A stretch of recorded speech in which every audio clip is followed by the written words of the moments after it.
Eat Your Own Dog Food, c'est vraiment... Et après, voilà, tu as toute cette surcouche SEO, tu as besoin de contenu qui est optimisé aussi pour les résultats, et d'avoir tout ça au sein d'un outil. Si je paraphrase et je vais au-delà de tes mots, tu préfères 10 IA pour 10 entreprises plutôt qu'une qui fit pour 10. Voilà, c'est exactement ça. Donc, c'est juste faire en sorte que l'IA colle encore plus à l'usage des équipes marketing. Ouais. En fait, toutes les entreprises ont compris la puissance de l'IA.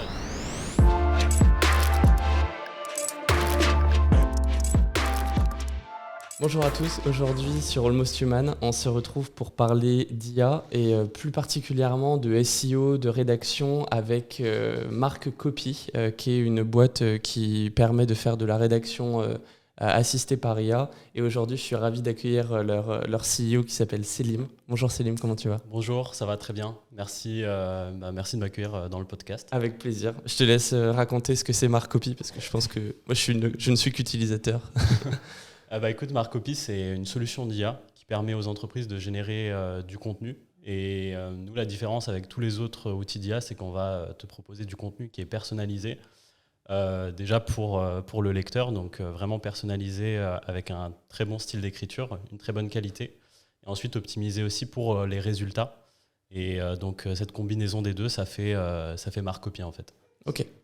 Et du coup, je veux bien que tu te présentes toi et le projet, comment est-ce que tu en es arrivé à générer ça ? Parce que je crois que ça date d'avant ChatGPT, donc c'est peut-être pas forcément la hype qui t'a lancé, mais par contre, elle a sûrement poussé le projet beaucoup plus. Oui, exactement. En fait, moi, j'ai toujours été intéressé par l'IA depuis des années. Et quand on a lancé le projet, c'était en 2021. Donc ça fait un bon moment.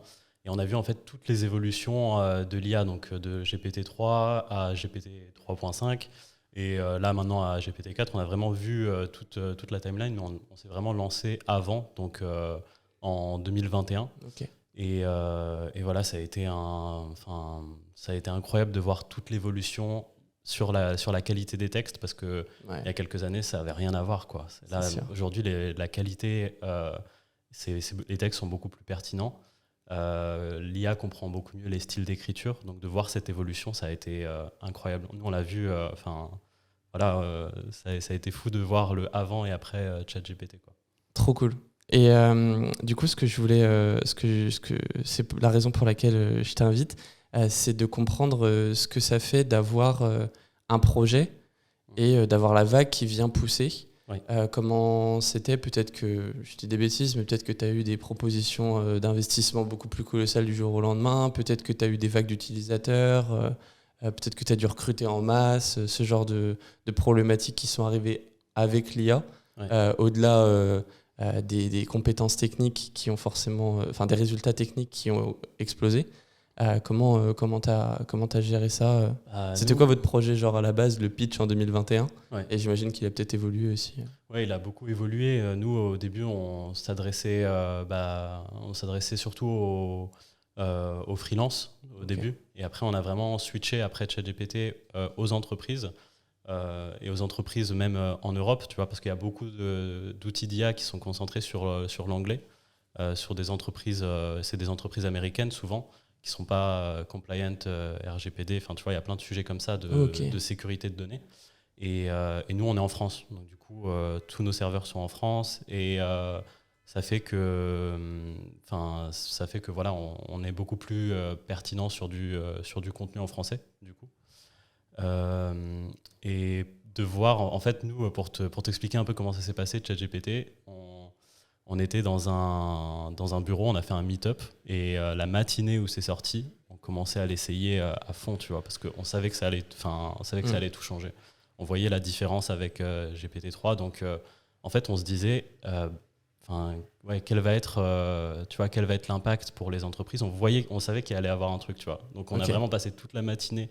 De base, ça devait être un meet-up. Tu sais, nous, on est en full remote. Donc, on fait des meet-up régulièrement. Ça devait être juste un meet-up comme ça. Mais du coup, c'est transformé en un meet-up vraiment hyper... tu sais, où on était ultra focus. Tous passionnés sur le truc. C'est ça. Et on était en train de tester, on posait des questions. C'était... Parce que du coup, là, ce que ça sous-entend, c'est... Ce que je trouve cool dans ta démarche, et si c'est le cas, c'est genre que vous aviez l'outil et vous avez vu ChatGPT qui avait genre des possibilités qui pouvaient être genre soit égales ou peut-être même meilleures en une itération, le cran venait de passer à l'étape d'au-dessus et vous a dit ok, là faut qu'on switch, faut qu'on se réadapte. Nous, en fait, si tu veux, dès qu'on a vu ChatGPT, on l'a pas vu comme une menace. Donc il y a beaucoup de personnes qui nous ont dit ah mais là c'est fini pour C'est vous, fini tout pour ça. vous, ouais. Ouais, c'est ça.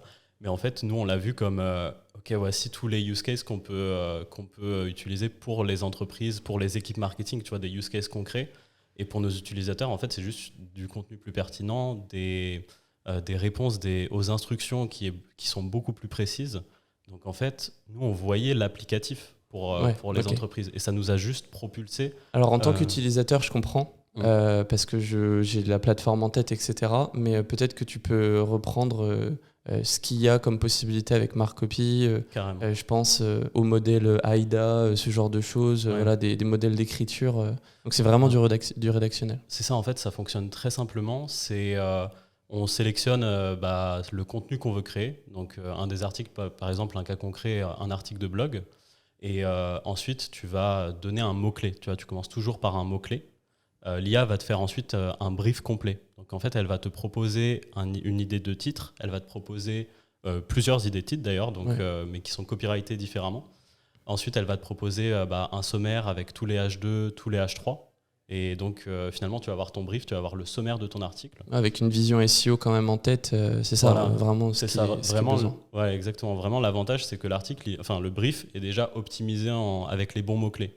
Donc déjà, tu sais que... Donc c'est pas juste du pré-prompt, c'est des étapes, pour bien comprendre, c'est vraiment des étapes où on se fait guider avec des réponses, des questions, et c'est l'utilisateur qui dit je préfère ça, je pense que ça marchera mieux, etc. Ça, je vais le changer, je vais le réadapter. Et à la fin, en fait, c'est vraiment un assistant, et pas juste une boîte où il y a un pré-prompt à l'intérieur et ça génère quelque chose. C'est exactement ça. En fait, nous, on a toujours prôné l'approche de co-création.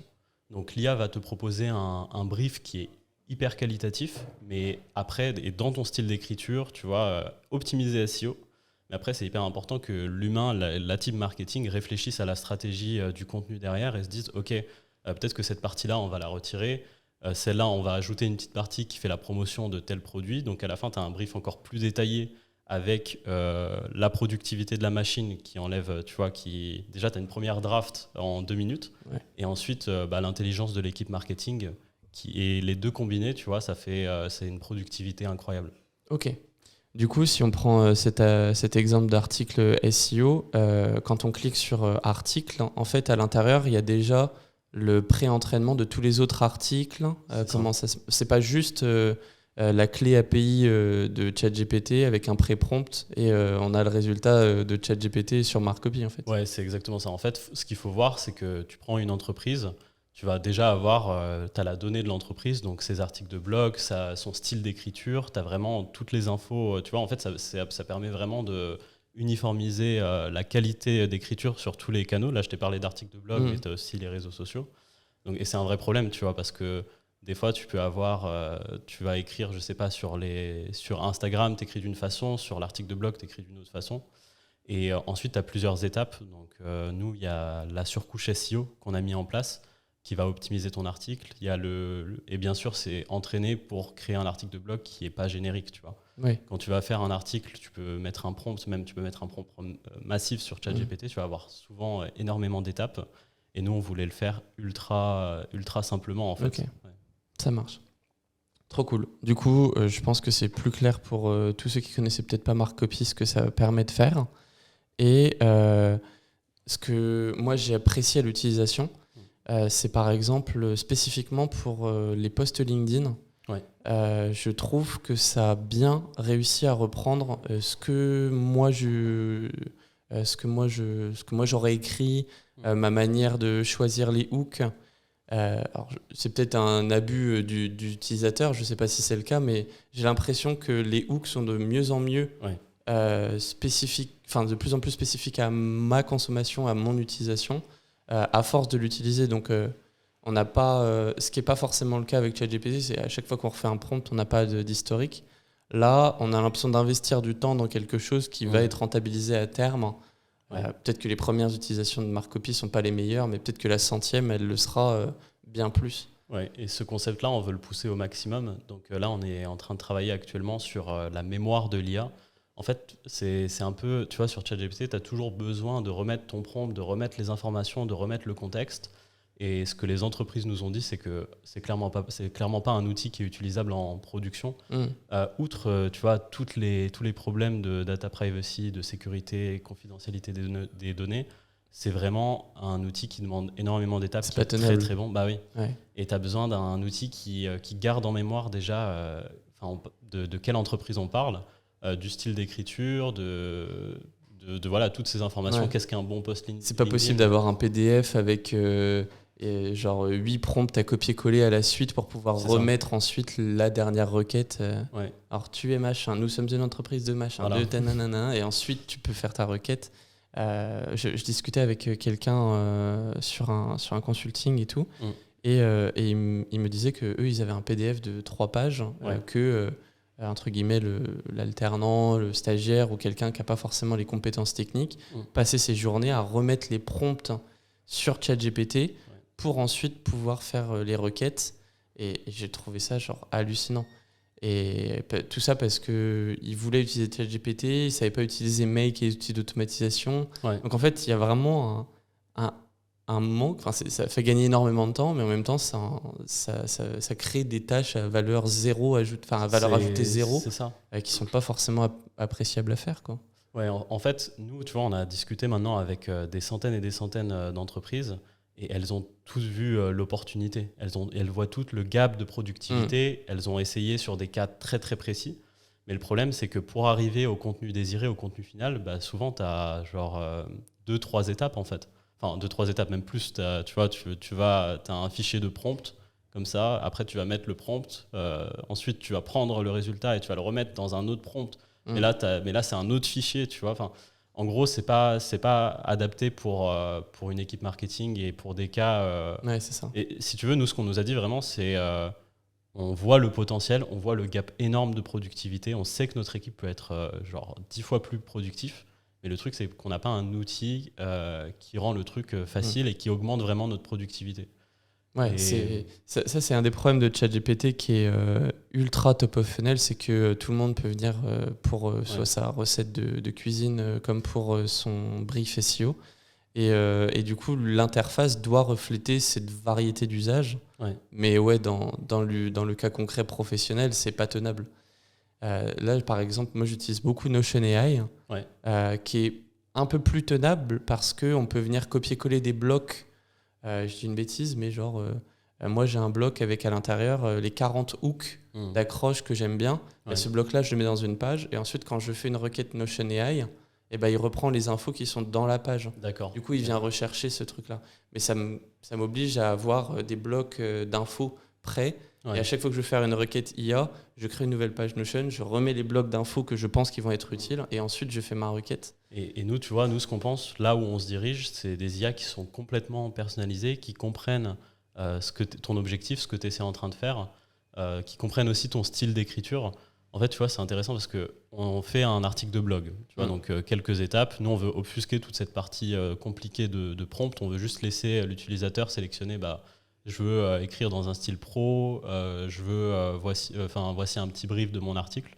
On veut vraiment obfusquer toute cette partie prompt, mais bien sûr, il y a beaucoup de choses qui se passent en arrière-plan, tu vois. Ok. Et du coup, nous, ce qu'on pense vraiment, c'est que tout le monde va avoir toutes les entreprises vont avoir des IA qui sont ultra personnalisées et qui gardent en mémoire en fait tout le contexte de l'entreprise, le style d'écriture désiré. Même ça apprend avec le temps, tu vois. Il y a des entreprises qui nous disent mais là l'IA a généré telle phrase, c'est impossible pour nous d'utiliser cette phrase dans un vrai cas d'usage. Et t'imagines si tu devais ajouter ça en plus dans tes prompts et machin, et après tu dois le remettre à chaque fois. Ouais, tu as une blacklist, tu as une whitelist. C'est ça, ouais. Donc il y a tout ça à considérer, tu as la grammaire, tu as les expressions. Ouais, en plus. Il y a les choses qu'on prend pour acquis, mais c'est quand même aussi déjà du gros taf de pouvoir avoir une consistance là-dessus. Ouais. Tu disais qu'il y avait beaucoup de choses qui se passaient en backstage derrière, du genre quoi ? Déjà l'optimisation SEO par exemple. Donc quand en fait on va te générer un résultat, on va faire une analyse de énormément de texte en amont pour voir quels sont les mots-clés qui sont les plus pertinents, qui se positionnent bien en première page de Google. Ça te permet d'avoir aussi de donner un contexte en fait.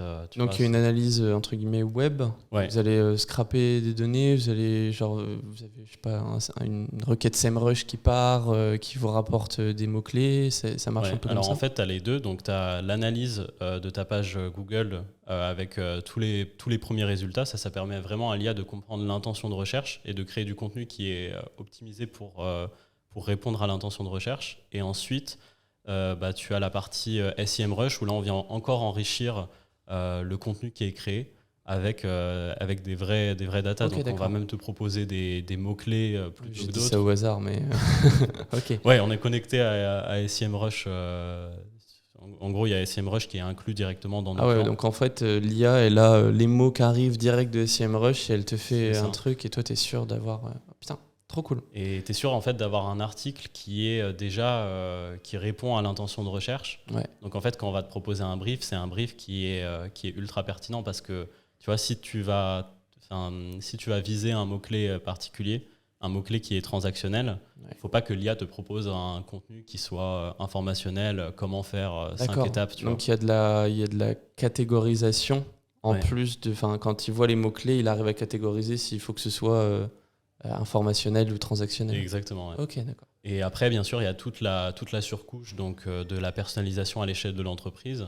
Nous, on appelle ça le style guide chez nous. Okay. Et en fait, ça te permet d'utiliser telle expression plutôt qu'une autre. Est-ce que les entreprises ont la main sur ce style guide ou c'est juste à l'usage en mode vous servez-vous pendant un mois et ensuite ce sera meilleur? Elles ont la main. Elles peuvent ajouter des mots, elles peuvent en supprimer d'autres. Elles peuvent donner plus d'informations sur le contexte de leur entreprise. Parce qu'en fait, tu vois, par exemple, on avait ce cas-là la semaine dernière, il y a une entreprise qui veut rédiger un article sur l'A/B testing. Okay. Si tu prends la version de base de l'outil, tu vas avoir un très bon contenu, mais tu ne vas pas avoir à l'intérieur de ton contenu la thèse de l'entreprise sur l'A/B testing. Oui, et sûr. Donc, il faut que l'entreprise puisse mettre...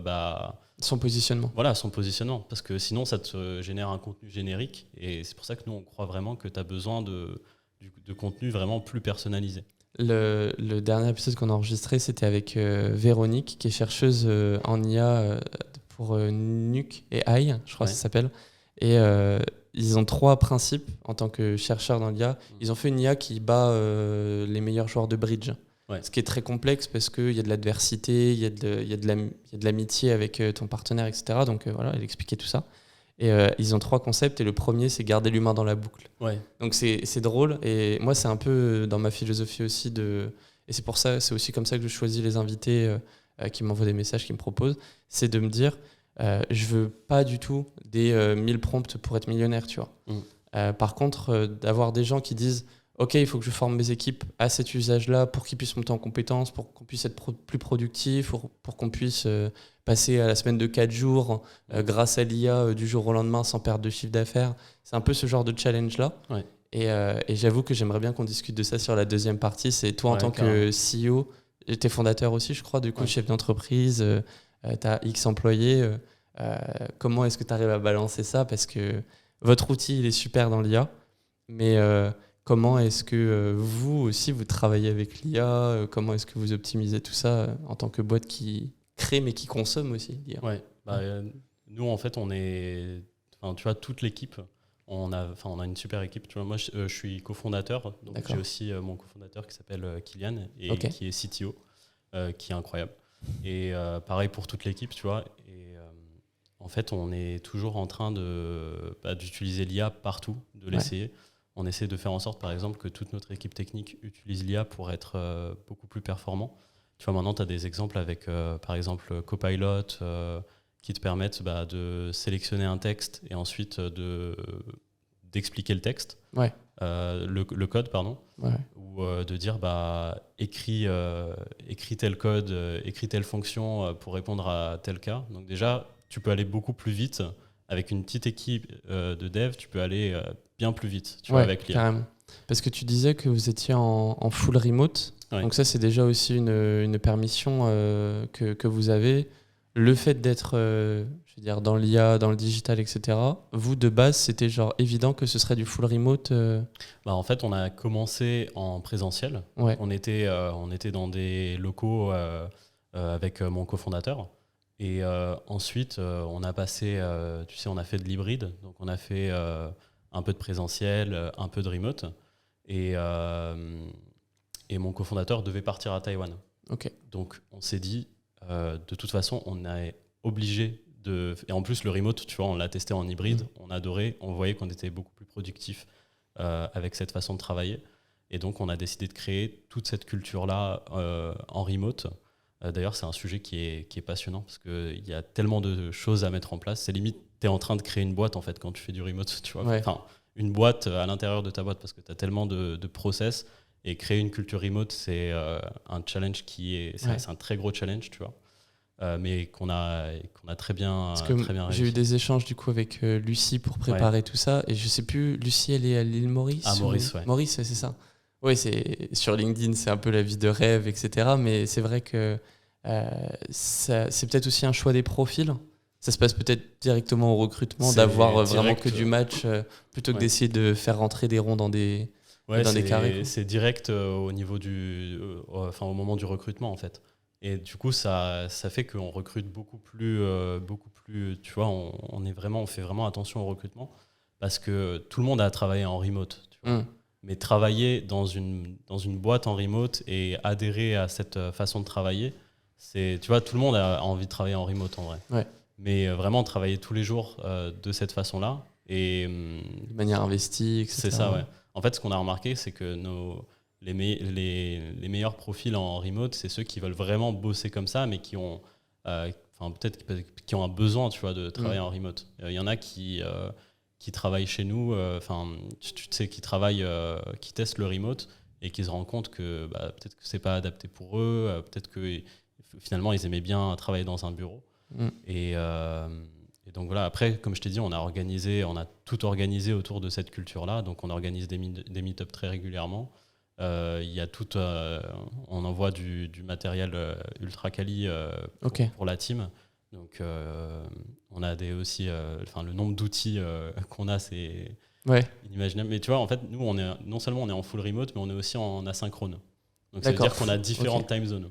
Ok, mais ça, du coup, l'asynchrone, c'est vraiment, vous êtes au bout du spectre. Vous êtes, tout le monde travaille quand il veut, avec ses objectifs, quand il veut, où il veut, pardon, avec ses objectifs. Et ce bout du spectre-là, est-ce qu'il est atteignable sans une immense zone de technologie aussi? Parce que je suis sûr qu'aujourd'hui, vos meetings, ils sont peut-être résumés par l'IA, peut-être que les mails sont automatisés, il y a des vocaux, il y a de la transcription, tout ça pour pouvoir gagner du temps et vous permettre de fonctionner correctement en asynchrone et en remote. Ouais. Il y a un gros layer technique peut-être. En fait, il y a juste beaucoup d'outils qui sont mis en place. Par exemple, on a je sais pas si tu connais Gather. C'est des sortes de bureaux virtuels. On est dessus, on est toujours dessus. Et ça permet, en fait, tu sais, quand tu as les deux caractères qui se touchent, ça ouvre une visio, tu vois. Ouais. Donc on a ça. Sur tous les outils qu'on utilise, par exemple, quand on utilise Figma, je ne sais pas si les gens voient, mais sur Figma, tu as une petite icône audio tout en haut à droite. Ouais. Et quand tu cliques sur audio, ça ouvre un audio et du coup, tu peux collaborer directement au sein du Figma. Tu vois. Ouais. Donc on essaie. En fait, il y a plein de petits détails comme ça qui font que. En fait, votre bureau est numérique. Ouais, c'est ça. Okay. Exactement. Ouais. Ça, c'est cool de voir ça dans l'usage concret. Et du coup, vraiment, en tant que boîte dans l'IA, tu mentionnais que vous avez des équipes tech, dev qui utilisaient l'IA. Lucie, je crois qu'elle travaille dans le marketing, si je ne dis pas de bêtises. Ouais, c'est ça. Et du coup, je sais qu'elle utilise aussi beaucoup l'IA pour ses contenus, ses posts, etc. Ouais. Et toi, du coup, sur la gestion de tout ça, est-ce que tu t'es créé un copilote? Est-ce que quand on a une boîte dans l'IA et qu'on a des devs, etc., est-ce qu'on a ses propres outils en interne qu'on a développés, ce genre de choses? Nous, en fait... Est-ce qu'on a des petits privilèges? Déjà, nous, on utilise Marc au quotidien, tu vois. Ah ouais. C'est-à-dire que... Et vraiment, moi, c'est une volonté, dès le début, je me suis dit, si nous, si même nous, l'entreprise, on n'utilise pas Marc au quotidien pour créer nos contenus, tu vois, il faut qu'on montre l'exemple aussi. Donc dès le début, on a commencé à créer nos contenus avec l'IA. Et là, par exemple, toute l'équipe marketing utilise l'IA au quotidien pour créer ses contenus, tu vois. Ok, Donc, trop bien. Et même, en fait, quand tu utilises ton propre produit, tu fais un SaaS et tu utilises ton propre produit, tu vois directement tout ce que tu peux améliorer en un clin d'œil. Tu sens la frustration utilisateur direct. Direct, ouais. Ok. C'est ça qui est bien, c'est que tu peux vraiment, même tu vois les petits détails parce que tu l'utilises au quotidien, et quand toi ça te frustre parce que tu peux pas créer, enfin tu vois, il y a eu un petit bug ou un truc. Ouais, il y a cette expression américaine qui dit eat your own dog food. C'est vraiment, faut être à fond dedans. Je fais pareil avec mon agence. J'essaye d'être mon propre client pour ma création de contenu vidéo perso. J'envoie mes rushs dans mon agence pour voir ce que c'est, d'avoir les retours. Tu utilises tes etc. propres process, voilà, quoi. pour être au courant. Mais ça, c'est trop cool. Je voulais te demander aussi ce que vous avez prévu plutôt pour le futur. C'est quoi les requêtes les plus fréquentes de vos users, par exemple, et ce que vous avez peut-être sur la roadmap, alors pas forcément dans vos features à vous, Marc-Copy, mais ce que tu penses qui va être game changer dans... alors j'ose même pas dire dans l'année qui vient, parce que c'est une timeline trop grande pour l'IA aujourd'hui, mais dans ce genre de timeline. Je sais pas ce qui va se passer cette année. Enfin, tu vois, l'IA, c'est incroyable. Je repars sur ChatGPT, mais d'un mois à l'autre, tu as tout qui peut changer, tu vois. Et du coup, tu penses que, vu que ça a fait un précédent, que ChatGPT a tout bousculé, que ça peut arriver ? Ça peut clairement arriver encore, tu vois. Là, je pense surtout à la vidéo. Donc la vidéo, on va sûrement voir cette année, l'année prochaine, des très très bonnes vidéos générées par l'IA. Mais nous, en fait, pour te dire, nous, l'évolution, c'est juste faire en sorte que l'IA colle encore plus à l'usage des équipes marketing. Donc on fonce vraiment dans cette direction-là. On veut que l'outil soit hyper simple d'utilisation et toujours adapté aux usages des équipes. Donc plutôt vers l'hyper-personnalisation, en fait. C'est ça. Ouais. C'est drôle de démarrer très tech et que votre roadmap ce soit d'aller de plus en plus vers l'humain, en fait. C'est ça. C'est un peu la route. En fait, tu peux plus, tu vois, même une équipe marketing qui utilise l'outil, elle se rend compte que sur ChatGPT, le contenu est ultra générique. Elle n'a pas envie de publier ça pour son audience, tu vois.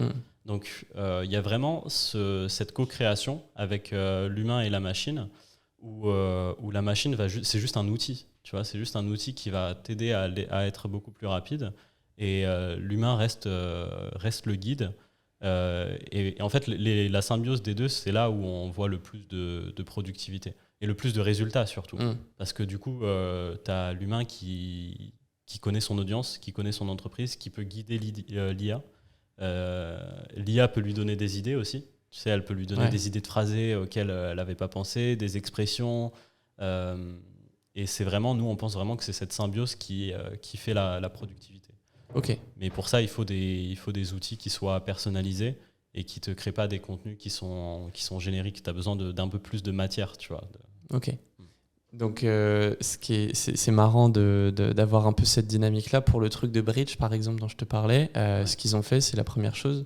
Plutôt que de démarrer d'un modèle pré-entraîné qui est bon dans tout, mais du coup bon dans rien, ils ont pris des joueurs de Bridge et ils les ont fait drop leur knowledge sur une feuille pendant des heures, et ils ont mis ça dans la machine comme base de démarrage. Et je crois que dans Marc, du coup, vous avez l'équipe marketing qui aide à la rédaction, qui donne des templates, qui assiste aussi. Donc en fait, vous bourrez plus d'infos dans la machine pour être sûr de pouvoir canaliser le résultat. Et à l'échelle d'une entreprise, en fait, elle a déjà énormément de données qui est exploitable. Donc elle a déjà fait plein d'articles de blog, elle a déjà fait plein de contenus. Donc moi je suis une entreprise, j'ai mes articles, genre je sais pas, disons je suis la Fnac, je t'envoie toutes les fiches produits que j'ai déjà faites, et ça te permet de rattraper ça. Donc en fait tu viens capitaliser sur l'existant pour augmenter soit la productivité, soit faire du gain de temps. C'est ça, mais le bon existant, tu vois. Donc en fait souvent tu as deux étapes, tu as l'enrichissement. T'as l'enrichissement, donc t'as l'IA ta marque qui va faire une repasse en fait sur tout le contenu existant, Et ensuite, on utilise la bonne data, tu vois, parce que on travaille beaucoup en fait main dans la main avec les entreprises pour voir déjà elles qu'est-ce qu'elles pensent qui est un très bon contenu.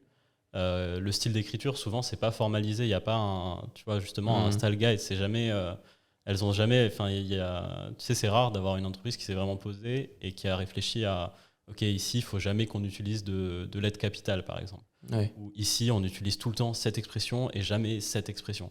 Et t'as jamais un fichier qui est hyper long et qui récapitule vraiment tout ça. Tu as souvent une personne ou deux qui sont au courant, c'est du non-dit, c'est du non-verbal, de l'appris par l'expérience. Et qui vont te donner quelques... donc du coup, c'est très dur d'arriver à une version où tout est uniformisé. Parce que peut-être qu'on va te dire, on va te le dire sur une phrase, mais on va pas te le dire sur l'intégralité du texte, quoi. Ouais. Et en fait, donc, après cette phase d'enrichissement, où on sait quels sont les bons contenus, l'entreprise, elle peut uploader tous ces contenus-là pour donner encore plus de contexte à l'IA.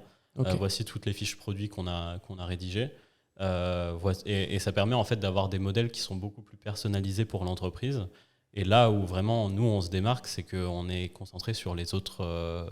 on fait, tu vois, le français, on fait l'espagnol, on fait l'italien, et les autres outils d'IA sont très concentrés sur l'anglais. Les challenges sont différents parce que tu peux entraîner un modèle personnalisé en anglais, c'est très facile.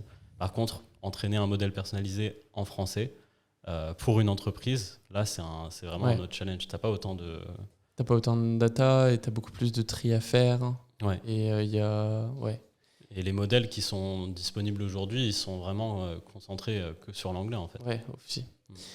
Comment, du coup, c'est marrant de voir que c'est vraiment toujours vers la personnalisation que vous allez. C'est quoi la roadmap? C'est de pouvoir mettre plus d'infos, d'avoir un questionnaire de 10 minutes au début pour les personnes. Comment ça se passe si j'ai pas de data? Comment est-ce qu'on arrive à cette personnalisation? Tu vois, c'est quoi votre process dans les quelques mois à venir, ce que vous allez développer pour continuer pour continuer à aller vers cette personnalisation? C'est comme tu as dit, en fait, c'est vraiment ajouter encore plus de données qui sont pertinentes. Ça fait que l'IA, elle a une mémoire. Tu n'es pas obligé de remettre à chaque fois, tu sais, dans ton prompt. En plus, tu peux mettre qu'un article de toute façon. Enfin, tu vois, ton espace est limité. Là, tu peux mettre des centaines de milliers d'articles. Et donc, nous, ce qu'on pense, c'est que la mémoire, entre guillemets, la mémoire de l'IA va encore plus, va s'étendre. Okay. Elle va avoir encore plus de données sur lesquelles elle peut se baser. Et elle va être vraiment ultra personnalisée pour une boîte. Et cool. Nous, on se place sur ça. Nous, on permet de créer du contenu qui est personnalisé. Donc, d'avoir l'interface pour que les gens puissent venir y plugger leur data. Leur data. Et si tu n'as pas de data, généralement, tu es un peu plus en early stage. Tu vois, quand tu n'as pas encore cette data, tu n'as pas encore les articles, etc. Et nous, on t'aide à créer déjà, à comprendre où tu veux te diriger. Donc on va créer bien sûr tes premiers contenus. Tu vois, tu peux commencer avec Marc avec 0 contenu ou 1 millier de contenus. Tu vois. Ok, d'accord. Et est-ce qu'il y a des requêtes utilisateurs fréquentes qui manquent alors peut-être pas forcément chez Marc, mais de manière générale sur le panel, est-ce que tu vois genre des trous dans la raquette où tu te dis ok, ça c'est pas encore adressé, ou c'est trop complexe, ou ça coûte trop cher, ou il y a des besoins encore récurrents qui vous arrivent, des feedbacks utilisateurs, comme quoi il manque des choses? En ce moment, je te dis, c'est que la personnalisation. Ouais. En fait, toutes les entreprises ont compris la puissance de l'IA, elles voient le gap de productivité, où elles peuvent aller en termes de productivité, ça elles l'ont toutes compris. Mais le truc, c'est que pour vraiment arriver à être productif comme ça, il te faut du contenu qui est personnalisé. Et en fait, elles se plaignent tous de ne pas avoir d'outils qui leur permettent de faire du contenu qui est... j'essaie de trouver le mot en français, mais en anglais, c'est on-brand. Ouais. Donc, qui correspond à ton image de marque, en gros. Exactement. Et après, voilà, tu as toute cette surcouche SEO, tu as besoin de contenu qui est optimisé aussi pour les résultats. Et d'avoir tout ça au sein d'un outil, c'est, je pense, ce qui manque vraiment.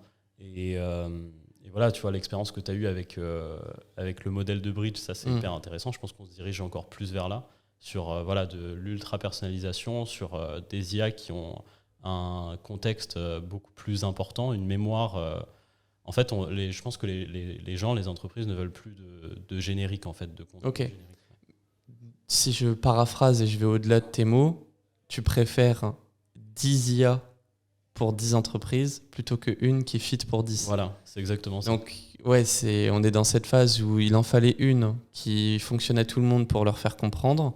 Et ce que tu viens de dire, c'est que ça y est, tout le monde il a compris, tout le monde il est content que l'IA c'est génial. Ouais. Mais maintenant, je veux pouvoir m'en servir concrètement tous les jours. Et aujourd'hui, c'est peut-être pas encore le cas avec ChatGPT. Du coup, il faut que les services soient ultra personnalisables pour pouvoir avoir sa version de l'IA qui peut remplacer ou augmenter la productivité énormément. Quoi. Ouais. En fait, il faut que quand tu puisses demander un contenu à l'IA, qu'elle connaisse déjà ton métier, qu'elle sache quel est ton objectif, quelle est ta thèse, et là, en fait, tu peux aller directement beaucoup plus vite parce que tu sais que tu t'adresses à un modèle qui a déjà un peu de contexte sur ce que tu es en train de réaliser. Donc on va plutôt vers la direction de une multitude de petits modèles extrêmement performants plutôt qu'un immense qui remplace tout. Après, tu peux... Enfin, j'appelle ça modèle, mais c'est peut-être un abus de langage, mais en gros, dans Marc Copy, il n'y a plus un Marc Copy, il y a autant de Marc Copy qu'il y a d'entreprises. Ouais, c'est exactement ça. En fait, nous, en gros, pour une entreprise, on lui fournit un modèle qui est personnalisé et entraîné sur sa data. Okay. Donc, ça fait qu'il y a en effet une multitude de modèles. Et en fait, nous, c'est un peu la vision, tu vois, c'est que toutes les entreprises, tous les freelanceurs, tout le monde va avoir un petit assistant qui va être là H24 et qui va booster leur productivité. Trop cool. Eh ben, c'est super clair. Merci beaucoup, Selim. J'ai beaucoup apprécié l'échange. C'était vraiment marrant de voir comment vous avez essayé toujours de garder l'humain dans la boucle. Je reprends cette expression à Véronique, mais je la trouve vraiment cool. Ça permet de vraiment comprendre vos valeurs. Et je trouve ça trop cool qu'on ait un Français là-dedans, un acteur français. Du coup, je voulais t'inviter pour parler de tout ça. Et franchement, bravo pour l'outil parce que j'utilise vraiment concrètement tous les jours pour mes posts LinkedIn. Et il y a vraiment un vrai aspect personnalisable qui est agréable aujourd'hui à l'usage. Aujourd'hui, je n'utilise plus ChatGPT pour mes posts LinkedIn parce que le résultat a été surpassé via mon investissement de temps. Alors ça, c'est peut-être quelque chose du coup qui va s'améliorer aussi au fur et à mesure, d'avoir besoin de moins de temps de data ou de pouvoir, je sais pas, drop son URL LinkedIn et que ça aille rechercher tous les anciens posts plutôt que de démarrer uniquement de ceux que je vais commencer à générer. C'est exactement ça. En fait, tu vois, et là, c'est là où on veut se diriger, c'est que avant même de commencer à créer un post LinkedIn, si tu le souhaites, tu puisses donner ton URL LinkedIn et que tu puisses déjà avoir un premier contexte. Ok, je suis, je fais mon agence et en fait, et tu vois, tu as un pattern avec tous ces premiers posts LinkedIn que tu as déjà rédigés. Ouais. Tu as un pattern qui personnalise l'IA. Donc, trop cool. Et c'était bien aussi de voir la perspective de sécurité de la donnée. Parce que moi, j'ai pas forcément envie. Il y avait cette news de Samsung qui avait drop des infos dans le ChatGPT et ça avait leak. Ouais. Parce que ça peut être entraîné aussi pour d'autres usages. Donc, voilà. Ouais. Non, mais trop cool. Merci beaucoup, Selim. Ça m'a fait super plaisir d'échanger. Et merci à toi. Quand la feature où on peut donner ses posts LinkedIn sort, tu m'envoies un message. Je t'envoie un DM directement. Ça marche. Vous retrouverez toutes les infos de Marc Copy et de Selim dans la description. Et je vous invite à aller tester Marc Copy parce que c'est vraiment un outil qui permet de faire du rédactionnel personnalisé et vous avez beaucoup moins de quality assurance que sur ChatGPT. Et c'est vrai que ça, c'est un des gros problèmes, c'est que sur ChatGPT, on gagne 1 heure à l'écriture, mais on perd 1 heure à la quality assurance vu que c'est pas nous qui l'avons écrit. C'est ça. Donc c'est un échange qui coûte cher. Merci Selim. Merci.